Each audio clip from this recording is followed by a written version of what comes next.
Hello, and welcome to Inspired Leadership, a podcast where we have the pleasure of speaking with changemakers and heads of HR. I'm Jamie Klein, the CEO and founder of Inspire Human Resources. We are kicking off our 19th year, and we have the delight of doing all things HR on a fractional and interim basis, where we do HR business partner work, talent acquisition, talent management, total rewards, parachuting into companies large and small. And it is my distinct pleasure today to welcome Amy Boak, who is a force, and she's just an amazing human and leader as the head of all things HR at Kelly. Amy, thank you so much for being here. My absolute pleasure, Jamie. Thanks for having me. Oh my gosh, Amy, you're one of those folks where every time I hang up, I've learned 12 new things and I'm taking notes and checking out a new podcast. And the thought of the folks in the Inspire community getting to learn from your wisdom and your absolutely user-friendly, easy to navigate tips and strategies. I love it. I love when folks can step away with things that are applicable. And that is, I think, what we'll be able to do today. So thank you again. And you know, wanted just to kind of set the stage with talking about kind of the critical skills that you think that HR leaders should be hiring for at this moment that we find ourselves in to suit their needs, not just for today, but for whatever it is that's ahead for tomorrow. It's a great question. And it's one that I've thought about for myself. If I could get a do-over card, I would absolutely take different coursework when I was at uni. Mm. And so I do encourage those that are in a space of continuous learning to ensure that they have some really core competencies. So, Amy, I was just so curious, what do you think are the critical skills that kind of employees and leaders need to have, not just for today, but for tomorrow as well? In the HR function, we have to rethink who we are and what we bring to the table. And the HR of the past is certainly not the HR today, nor the HR of the future. And capabilities like financial acumen, business Mhm. processing, strategic mindset, consulting capabilities, tech enablement are all vital skills to ensure that we're at a space where we're driving business decisions alongside our business leaders. I love this. We've all sat at that table with, all the C-level leaders, especially the CFO. And when they hear that language of talking about, adjusted EBITDA and capacity and P&L and balance sheet, I think that they feel that they're in the room with a peer, that they can really kind of talk shop, and that the metrics that are on their mind are on your mind as a head of HR as well. I love that.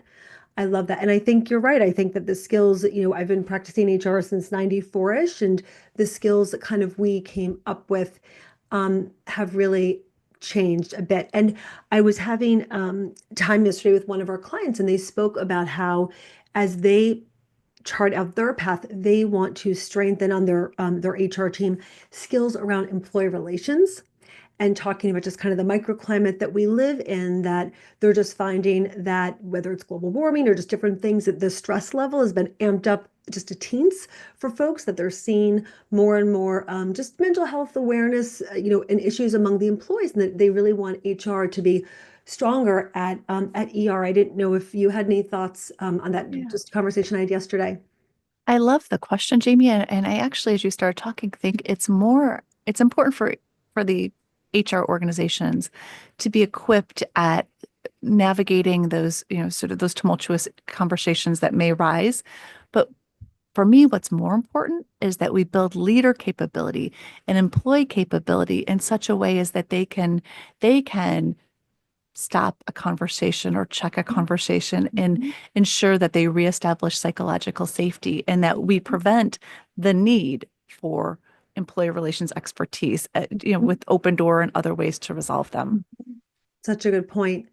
And when I think of kind of the skills that you and I needed to have, years ago, and kind of the skills that are on the radar for kind of, now as opposed to 15 years ago for us, for leaders, another thing that comes to mind for me is just the technology acumen and being agile in things like AI and all the things that are going to take up more and more time for us as leaders. I just would love any thoughts that you have on that. Yeah. So we have to be lifelong learners.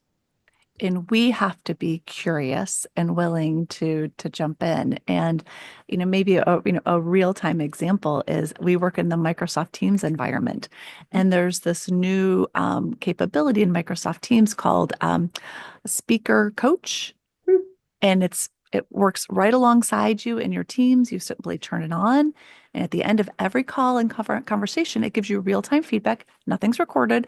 That lets you know how many filler words you used, what your pacing was, and I'm bringing that to my peers and letting them know, hey, we are all influencing. We're all in influencing roles. Let's make sure we're using it.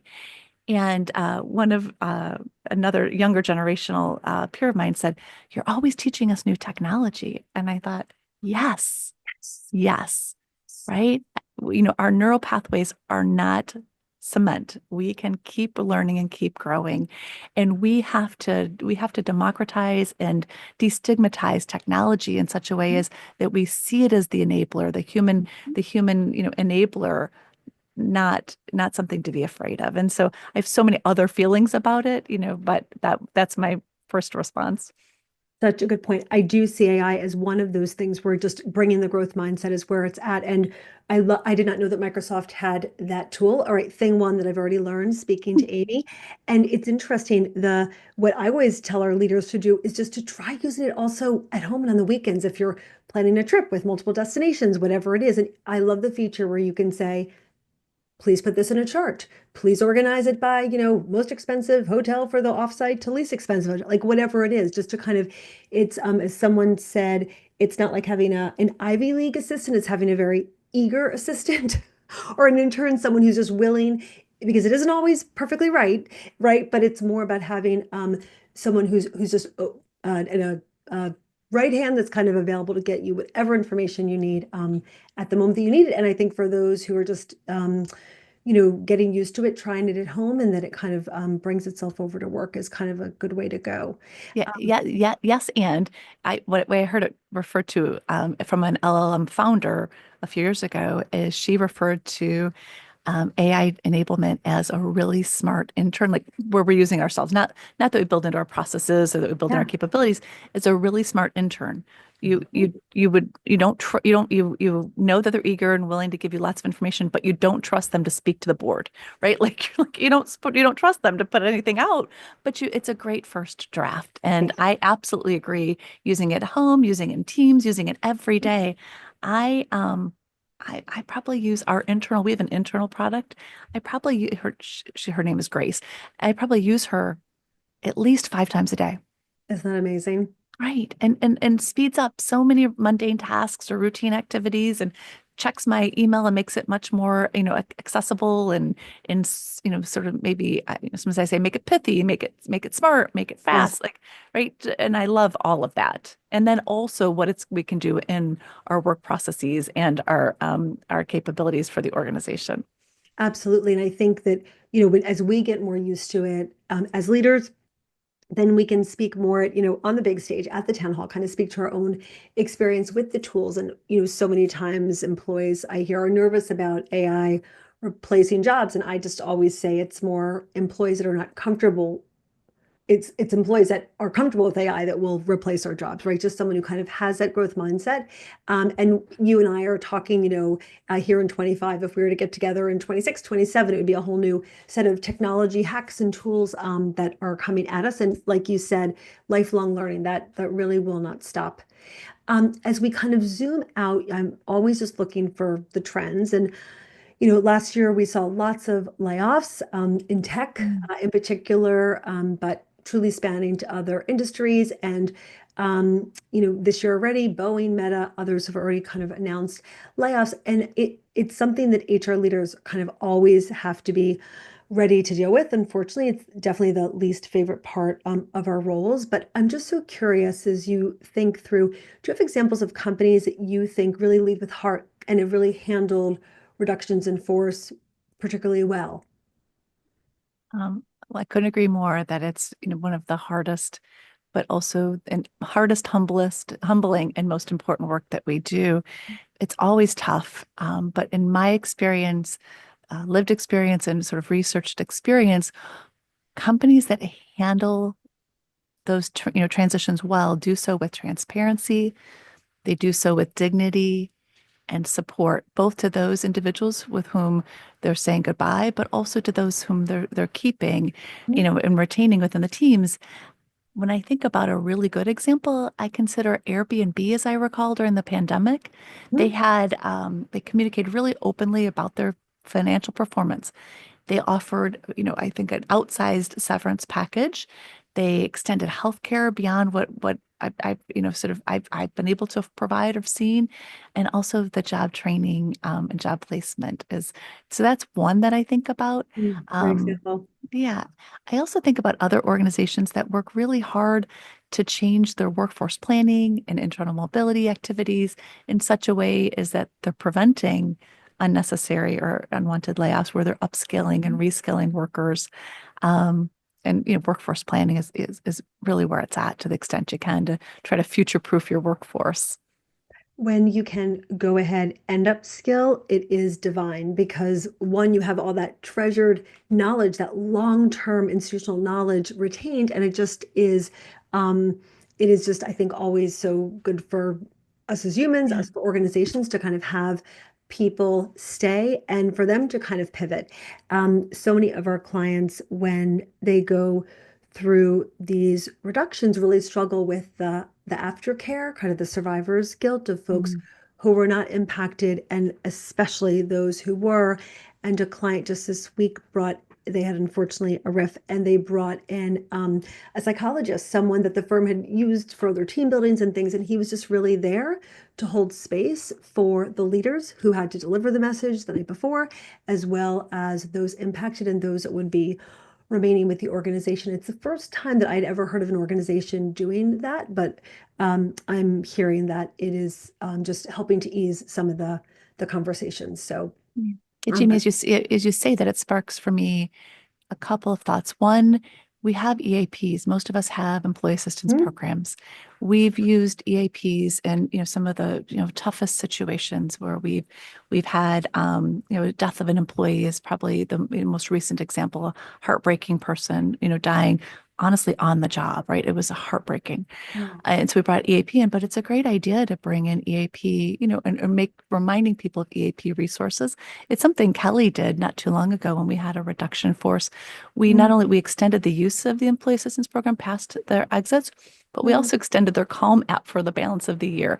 Tiny little nudges. But mhm, the other thing that when you're saying that, it really sparked for me is this need to demonstrate deep empathy and compassion.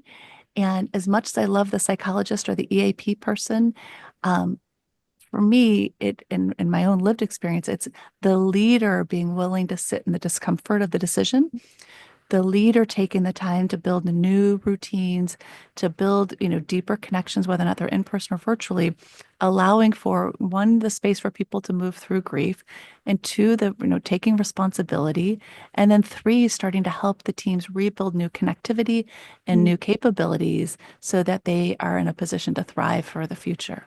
mhm. And I love what you said about routine. Just kind of there are certain things that we do as colleagues, camaraderie and traditions, as well as just workflow processes, but really to move through the emotions, as you said, but just to build the new routine so that the team does feel empowered, that they can very much still move forward. I think that routine is so key for us as Well, humans and also at work, certainly. well, because trust has been broken, right? We establish what we have. We have an implied trust and understanding in the role, and when you have a layoff, it's due to nothing that the individual has done. Sure. So you have to reestablish trust. Mhm. And so how do you do that, right? You sit, you come back, you keep coming back, you say the hard thing, you listen, and then you have to build and rebuild the capabilities and consistency in such a ways that you can reestablish the trust. Hmm. Hmm. It really is. And I think that at the beginning of my career, there was kind of this there was kind of this unspoken contract, if you will, between employee and employer. And we just live and work in times where things are much more fluid. And I think that just to call it what it is really a breaking of that trust. And it is so important that that employees understand, as you said, it's not about them, it's changing business conditions, the economy, whatever it is, and just to be as gracious and give them the grace to go through their feelings as they exit. Jamie, wait, I just want to stay. Have you heard of Rachel Botsman's definition of trust? No, do She's tell. a UK-based psychologist, and she defines trust as a confident relationship with the unknown. Hmm. And it's such a simple but elegant definition. Hmm. And as you're saying the word trust again, I'm thinking like in today's world, like we have to, sort of arm ourselves with the things that we can count on and care for ourselves in the way that we can. And it Yes. does require us to have that mindset you referred to earlier, also to do the work to position ourselves in our best way forward in our work every day, but Mhm. also to do the things we need to protect and care for ourselves outside of work. Absolutely. And self-care is always so important. I think we are living and working in times where trust does feel like a luxury item. Mm, Right? So when mm. you can get in those rooms and spaces where you can be with colleagues, fellow leaders that you can really talk shop with, um, it's everything. It's everything. And I think, especially since the pandemic, when we can be together, certainly, virtually we could always do during the pandemic, but to be in rooms with people makes such a difference. And to kind of be able to talk shop, there is so much coming at the HR community on the daily.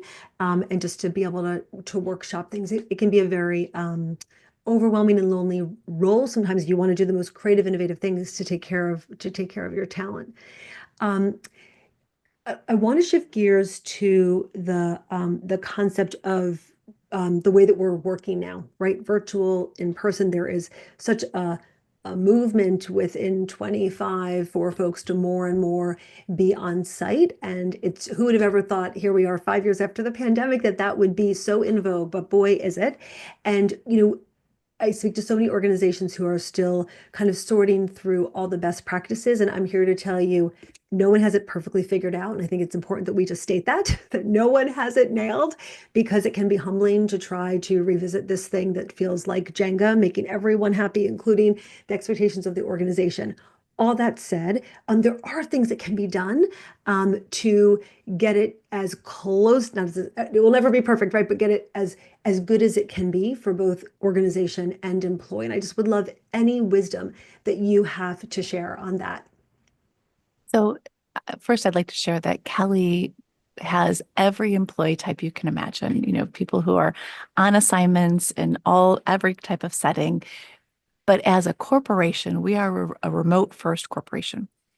And so we do gather in person in our branches and regions, but predominantly the corporate employees are remote. And when I think, Jamie, I joined Kelly sort of 6 months into the pandemic, which is a whole nother story. But when I think about my pre-pandemic life, Mhm. I had a hybrid team. I was Detroit based, and I had some people who worked for me that were in 6 or 7 different offices and in and around the country. And when we would have our team meetings, we would get in a conference room and we would talk into a machine, Oh, yes. but we didn't see each other. Uh-huh. And then when we started having cameras, we had one camera for the room, but it was pretty hard to see Of everybody. course, right. And but you notice that there was a power dynamic, Oh, right? yes. Like where were the largest group of people Uh-huh. was where the power was at. And if you Yeah. were at the smaller location or if you're on the phone only, Mhm. there was these dynamic shifts. And so Sure. for me, what I've tried to center on is as best as possible, I prefer everyone to be in the same place. So if everybody's going to be in the office, or if Mhm. people are going to be in the office, can you get everybody in the office? Uh-huh. And if people are remote, then it's best for everyone to be remote. We've even Mhm. done things. I'm in our corporate headquarters today. We've even done things where the CEO sits in his office over here and I sit in mine over here because Uh-huh. everybody else is virtual. And so like let's all be in the same place. Sure. Um, so that Sure. yeah, Sure. and I think you're right. There's no silver bullet. There's no one answer on this and so many other topics. And I think to the extent in which leaders can make it make sense, right? If I'm coming into an office to work human to machine and not interact with anybody else, Mhm. you got to really help me understand why I'm coming in. Absolutely. And the visual that you had of, my gosh, all of us in the conference room speaking into that Star Trek phone. Yes, And it yes. really, the conference call would end and the person who is virtual would think, I really participated in that full hour. But then what would happen is meeting ended, everyone would walk back to their cube. And sometimes a lot of the decisions got made then, and there was kind of social capital that got exchanged in the hallway back to the cube. And there were pieces that were missed. So I love this notion of people really on an even playing field for sure. What do you think? So I love the notion of, when we're in the office creating these moments that matter, right? When we are together, making it so intentional. Do you think that virtual teams can be just as effective as in-person teams? Do you have just a gut on what you're seeing in terms of productivity and effectiveness? I believe it. Yes, it's possible. And I believe it really comes down to intention, Hmm. tools, clarity, routines, and habits. Hmm. I, if you'll indulge me, this picture behind me is my team. I don't know if I've told you that story, Jamie. I started, as I mentioned, sort of 6 months into the pandemic. My team was scattered across. I didn't get a chance to meet them in person for 15 months. Hmm. At about 12 months, so for the first 12 months, we agreed every meeting we met every Monday at 1 p.m. Eastern time, and we committed an hour. I committed then to one-on-one meetings every other week. We committed to 4-hour workshops every other month. We had very solid routines. Hmm. We also agreed that at the beginning of every meeting, we would start with a question. Can be Brene Brown, 2 words. It could be accelerator, decelerators, what's working well, what's not working well. It could be random things like favorite flavor of ice cream. But Uh-huh. we tried to simulate that, like coming into a conference room where you're like small talking. How was Yeah. your weekend? How are you really like? And we use that to try to influence or set up. And we intentionally built connections. Hmm. And about a year, one of my direct reports said, I feel like it's taken us a while, but I feel like we finally have each other's backs. And I love the metaphor of having each other's backs. And so I didn't tell them, but when they finally came together a few months later, I had them to take this picture. And then I hired an artist who created that artwork. Beautiful. Oh And my so, gosh. so that is my visual reminder every day that I have their backs, but more importantly, they have each other's backs. Mm. Within HR, there's a lot of othering, right? Centers of Sure. excellence versus HR business Sure. partners, field versus corporate. Like we can other each other. Mhm. This team, they have each other's backs. Boy, do they. Oh, I love that reminder. And do your colleagues on your team have the photo? They do. I made images of each of that, so they have them as well in their home offices or in their offices. Um, but it comes down to the routines. It comes down to the practice and commitment of the leader. How does a leader show up? How do they create a space? For me, creating a space where we have democratized decision making, Mhm. I'll try to ask the question like, "What? Tell me why this is a bad idea." Like before we go forward, why? Tell me this is a bad idea. Like, Mhm. please, somebody disagree with me. Tell me this is like, and so just creating the space to play Yes. in it, to say like I want to be wrong. Like I'm Yes. not I'm not here to be right. I'm here to get it right. Yep. And just give, I think when you're in the seat that you're in, this coveted seat, it is, um, the higher you get, the less people call you out on your blind spots. So to say, I am blind spot hungry, please give them to me. I mean, I think, who doesn't feel comfortable in an environment like that? That's great. Mm. I love this notion, and I think of the art, the photo that you created for everyone in the artwork for your office. There is something that we do as leaders where we are so desperate sometimes to create that glue that um, we will spend an extraordinary amount of budget to do so. And I think of the impact that what you did and how in budget it probably was, and how this is something that folks can take with them wherever they go. And I would bet a dollar that when they have someone come into their home office with pride, they tell the story Mm. and they kind of bring it with them. It's beautiful what you created, and it was really a good solid year until How long was it that folks were working together till they could physically have each other's backs in this photo?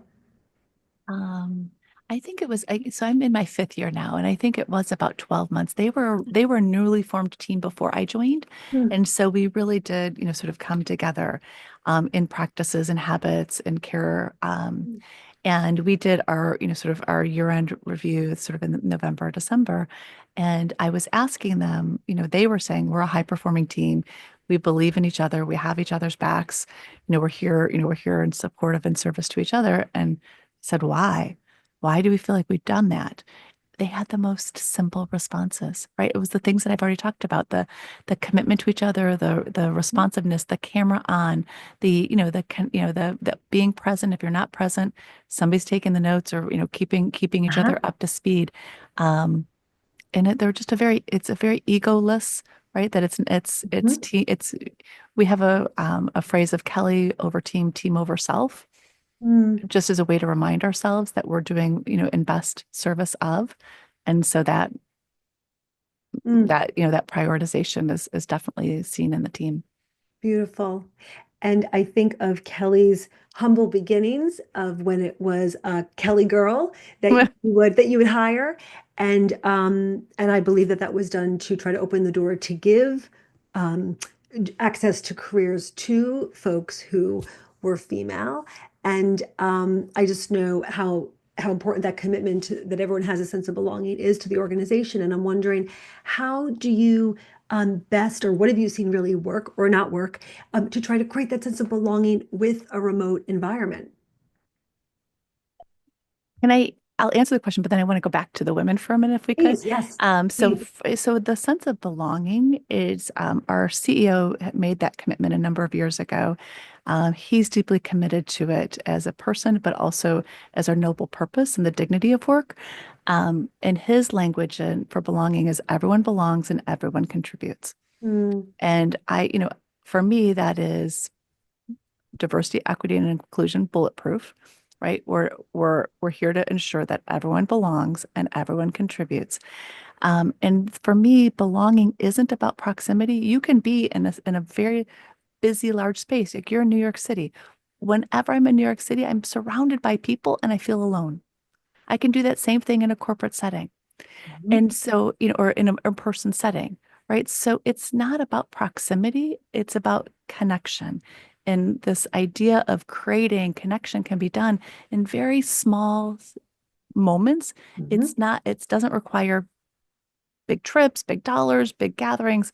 It's in the intention and those small connections, I believe, that creates the sense of belonging. And then, mhm. if I could, your recognition Please. of our humble beginnings and Yes. our legacy Kelly girl, today, Kelly breaks down barriers and creates equitable work opportunities for those that don't have as easy a way to get into workplaces. Mhm, And we're doing it in really creative ways. But what we're doing is we're solving workforce solution problems for our clients. You have trouble with this fill in the blank capability. We will work with you to find a unique talent pool that will mhm, solve whether or not it's looking at adjudication criteria, eliminating education requirements. mhm, Like we are pride mhm, ourselves on solving those unique challenges for our clients. And mhm. that is our commitment to equity at work. It's beautiful. And to think that DEI, or whatever our industry is comfortably calling it now, it was very much in fashion way back when the company started. And as we as humans keep on evolving and new issues arise, that the commitment, as you said, to folks who may have taken a less traditional path, for example, and might not have certain degrees, for example, on their resume, but boy, they've got the skills, just that commitment to making sure that doors open for those folks too. I think is just such a modern way. You were modern back then when you started, and you're modern now, in a way. Love it. Love it. Oh my gosh. Um, Going back to work thing, so many companies have this initiative, right? Amazon, AT&T, so many financial services offices, Zillow, etc. Um, Spotify, they're talking about how even offering remote. So some like AT&T and Amazon are saying you have to be back in, and others like the Zillows and the Spotifys are saying you can still work remote, and hoping that it gives them that kind of competitive advantage as they're trying to attract and recruit talent. And I'm just wondering, what do you see as kind of the watch outs or the pros and the cons as companies are really in the middle of trying to sort out how to handle this, with companies handling it all so differently, but things definitely moving more towards back to the office than it was for many, many years. Yeah, I think there's no, as you've outlined, there's no one answer. Mm, It depends on what the work is. It depends on where the work is being done, where the team is based, and what the culture is. And I believe from a global capability perspective, we're rethinking where work gets done on a global scale. mhm, And, we have, my team has 15% of my workforce is in India. The other 85% are, another 10% are in EMEA and or in mhm, Europe. Um, and it there's no one answer. It mhm, it isn't about forcing people to be someplace because of a rule. That's, I think, where companies get it wrong. It cannot be a rule that sets the requirement. It has to make sense to the person's mind. Like we we we should have had agency before the pandemic for many of us, but we definitely had agency during the pandemic, and we mhm, were trusted to do our work remotely. mhm. And so if you're bringing me in and asking me to drive an extra period, get in a car, pack a lunch, Sure. get in a, drive, park the car, get into the Mhm. office, it has to make sense. Sure. And And what I yeah, hear from so many of our clients is that the the trade-offs are real. So those bookends, if you will, the commute on either end, that sometimes chips into self-care or things that help them with mental health, whether it's working out or seeing a loved one, aging parents, whatever it is, to kind of take care of commitments that make them feel like a whole person. Um, and so again, there might be additional moments that matter in productivity that needs to have. But you're right to kind of sit in an office adjacent to someone else where one of you is in person and one of you is online anyway. It really it is a yeah, we're all figuring that out. And I think that, in our lifetimes and in our careers, we will see technology that also levels the playing field. Years ago, one of our clients showed us in a conference room, they had a way to have the projection of someone that was remote life size. So that projection was 5'6", and you kind of felt like they took up as much space in the room. It was quite the room was quite an investment, I will say. But this particular organization, it was that important to them because they had some senior level folks that were in other locations than headquarters, and they wanted to kind of create that environment. So, I love that, like the yeah, hologram simulation, right? Like, exactly. and as you're saying that, I suspect that's not too far away from being accessible to all of us when you think Yes. about all of our oh, now I'm gonna forget the term. Like we create our animes for like what Oh, we have yes. Your avatars. Avatar, God bless you. Thank you. Avatars. I'm still my age, but yes. No, no, I am with you. And on that note, I love your take um, on just AI in general. Are you optimistic about it unfolding? I know that there's so much written and said about it of recent, but big picture, where you kind of, as you think about ways that you're seeing it working in the organization, and it being just part of your long-term plans. Thank you for the question. I just came back from a conference called Transform that has the HR tech and healthcare solutions. And you start to feel like AI when you look at all the conference materials, all the podcasts and webinars, and it feels a little overwhelming. Uh-huh.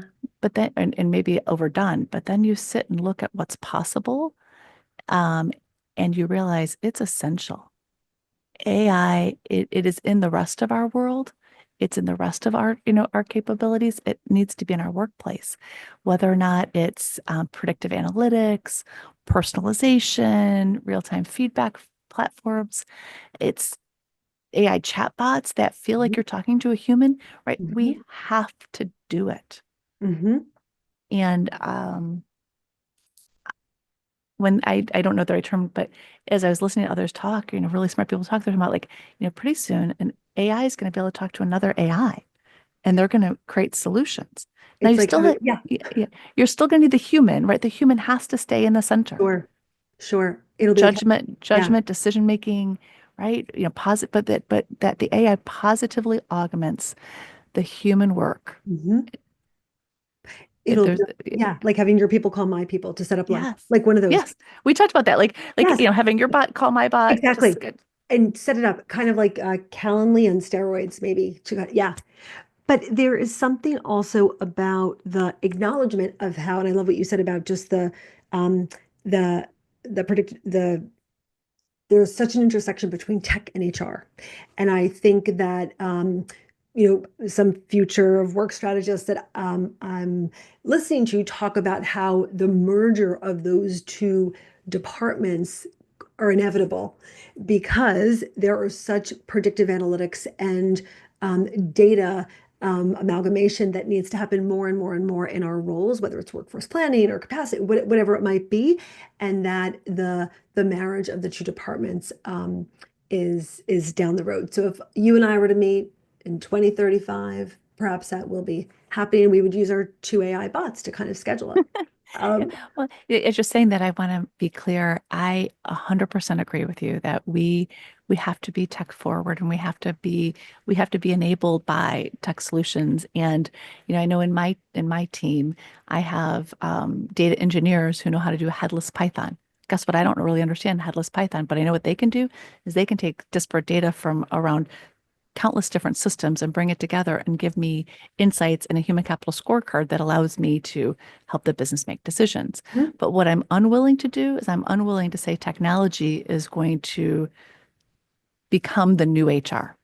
And I've seen people talk about that, and I feel very strongly that's not what it's about. I used to say your best friend in HR should be your finance lead, but I am now saying your best friend should be the technology lead. And so I say, like, my CIO who when in the same location sits across from me, I'm like, you got to be my new BFF, right? Because we need each other. And I would imagine that your CIO and tech brethren need HR because we want to keep the human Exactly. in the work and make sure that we're mitigating against bias or making sure that we're having the right data with the mindset. I think one of the skills of the future is going of leaders is to ask the right question. Sometimes more than having the answer, it's how to ask the right question because I think that the data, thanks to our CIO and friends, the data I think we can quickly get hold of. It's more of the making sense of the data and the original query that kind of brought that data forward. Yeah. So I don't believe I agree in like the merger of the two, but the symbiotic relationship, the yin and the yang, whatever the right terminology is, to make sure that there's a closer partnership. Maybe it's more the future. It's having them sit across the hall from each other. Maybe that's the future. Yeah. So, with all that you are juggling, I'm just so curious, how do you fuel? Like, what do you do for self-care? What brings you joy? Hmm. I think the intentional, sort of self-care for me, especially with aging, has been around my movement in my body. Mm, Um, Ideally outdoors, but I live in Michigan, so that can be, a little bit more challenging. But I've tried to incorporate, sort of I do believe in the micro habits, right? So I'm forgetting, I'll have to put it in the notes, but this idea of, like, stacking your habits one at a time. And uh-huh. so I added at the beginning of the year doing yoga 30 minutes every day. That's it. It's the only thing I changed. And so now I'll start adding, sort of, habit stacking on top of that. But for joy, my people, my dog, for, that's what brings me a good belly laugh. Oh Mm. my gosh, if you can give me a good belly laugh, like I'm done for the day. That's great. And what's your go-to for belly laughs? Like, is it Studio C? Is it SNL reruns? What do you do? Belly Mm, laugh? Or is it yeah. someone down the hall who's really funny? I actually prefer a person. I was just saying that Uh-huh. I'm like I don't know, like I love some shows like Ted Lasso, like give it to me all day long, but my husband can say some of the most obnoxious things. Like he was saying something Monday morning about, like, woe is me, and he did all of these things, and he goes, just so you know, it's Murder Monday. I'm like, Murder Monday, good to know. Like, and I couldn't stop laughing. Like, it's Murder Monday. Who knew that was a thing? I respect that you added yoga. I'm newly practicing myself. I have to ask, how do you feel doing that each day?